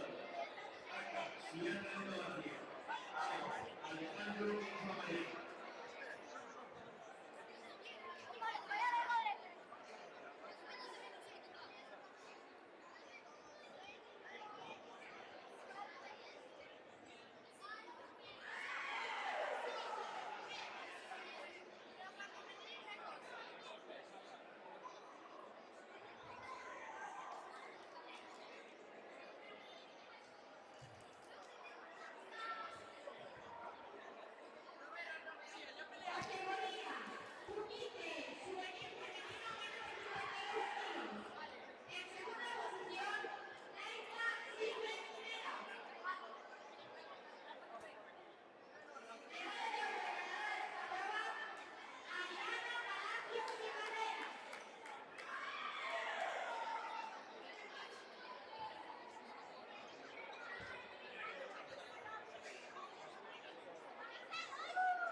Yo después de haberme tomado 20 y pico estupefacientes,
penalización para la otra.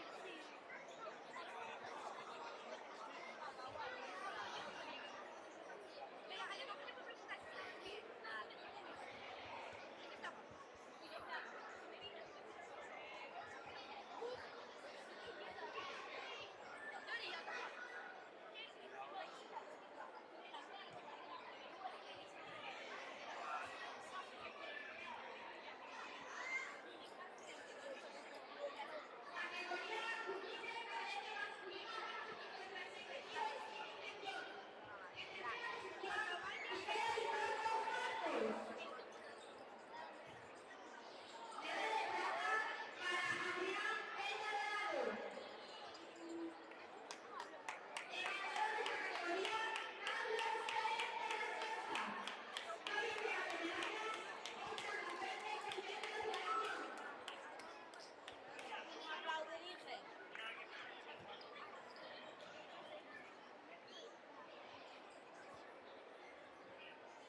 Una sonrisa.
Está quitando fotos muy malas, ¿eh? ¿Sí que está quitando fotos buenas?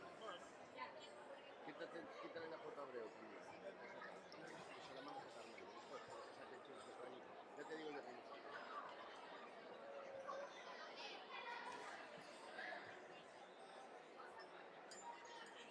A continuación vamos a pedir medallas al pedido público de los pedidos de los ciudadanos. Anson Grande Alcán.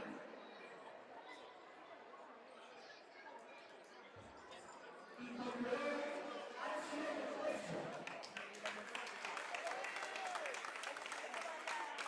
La Federación Pública con un promedio de 47 kilos.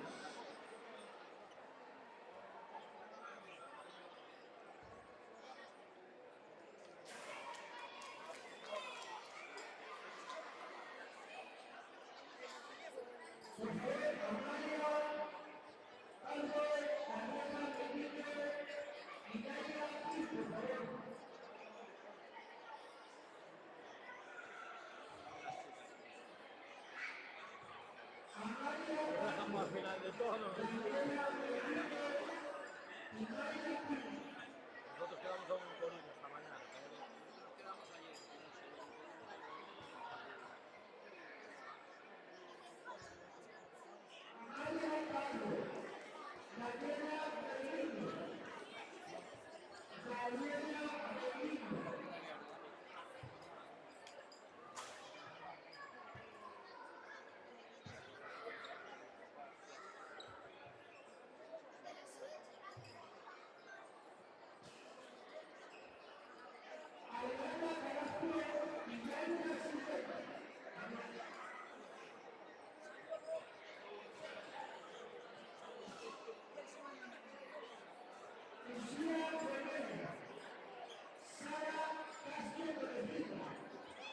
Y la calle Aparo, categoría cúbice, juvenil femenino de 37 kilos.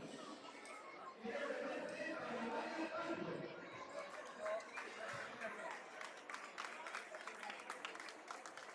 Primero para Sara Carolina Castro. Y luego para Lucía Ferreira González.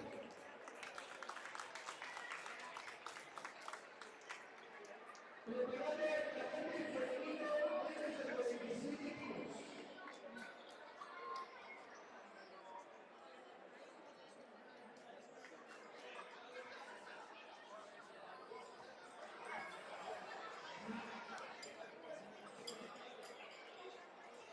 María Rivera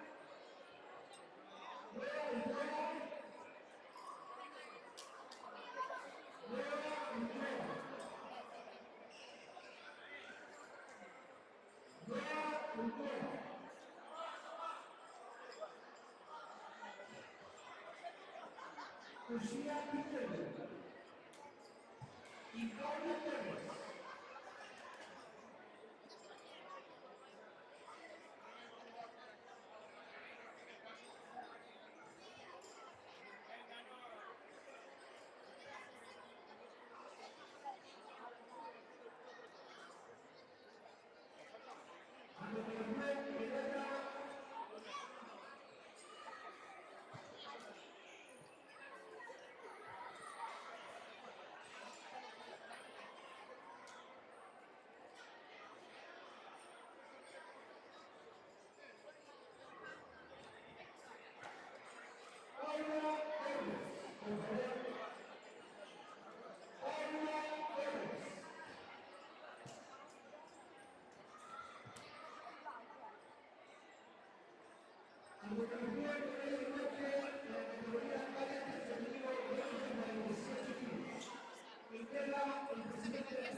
No tires de la cinta, nene, porque si no tiras esto, no tires de la cinta, porfa.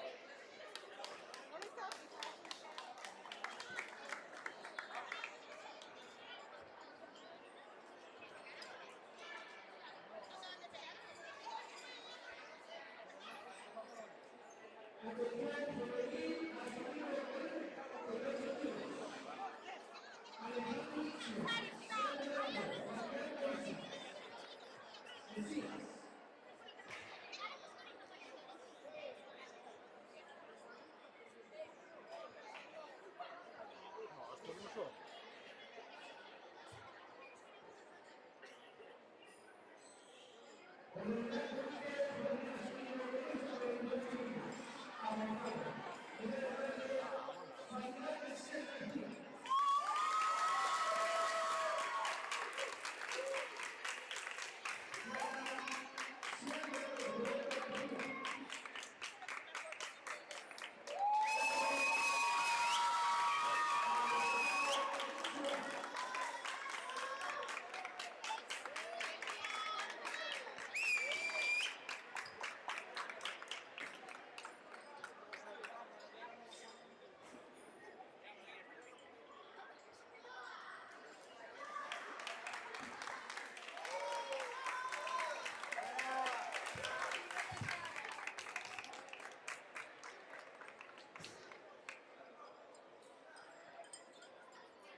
Sí, ya se lo dejan de mujer.